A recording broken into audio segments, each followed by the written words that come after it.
Salam alaikum wa rahmatullahi wa barakatuh. Donc aujourd'hui, ça nous fait. Je vais parler en français, parce que là, c'est dédié par excellence où on parle en arabe.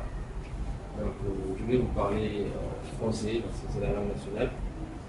Tout d'abord, je vous remercie d'être venus ici en tant que jeunes étudiants qui ont l'ambition de continuer leurs études, qui ont une vision longue pour faire quelque chose pour leur pays.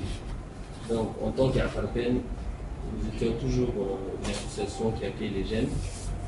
Et dans ces contextes où nous sommes aujourd'hui, c'est la partie où il faut donner un peu de conseils. Et c'est en partenariat avec l'association des étudiants jubilés en France, qui sont ici avec moi les deux responsables du CNCF, en l'occurrence c'est M. Solma aussi.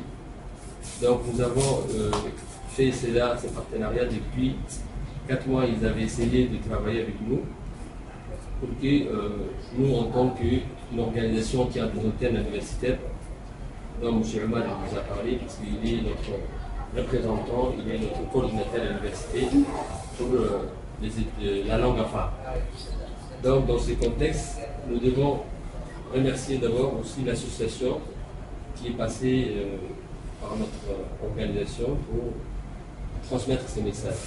C'est quoi ces messages? C'est le fait de sensibiliser et d'informer, d'orienter les jeunes djiboutiens, sans distinction tribale ethnique, pour donner un peu la chance à tous ces jeunes qui ont l'aspiration de continuer leurs études.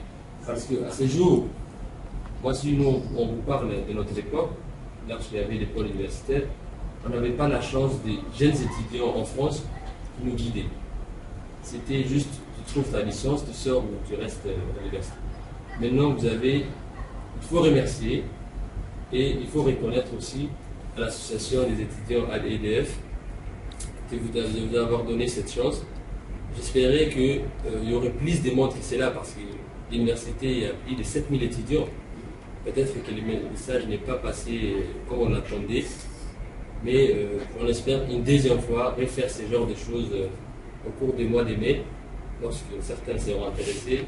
Et on va aider aussi la EDF pour un peu continuer dans cette situation. Vraiment pour nous, c'est une grande fierté que ça n'a jamais été que des étudiants qui partent en France reviennent dans leur pays pour dire voilà, il faut qu'on donne la chance à ceux qui sont restés à l'université de Djibouti, parce que c'est les 4 premiers ou les 5 premiers qui sont boursiers, hein, entre guillemets, qui ont la chance que les gouvernements payent, qui trouvent l'inscription. Il y a d'autres qui sont des brillants élèves qui n'ont pas la chance parce que leurs familles n'ont pas d'argent, parce que leur famille se trouve dans des conditions déplorables, et voilà, ils sortent des études universitaires, juste ils cherchent de l'emploi. Et aujourd'hui, la situation économique et de l'emploi à Djibouti, ça ne te permet pas de trouver un emploi avec la licence.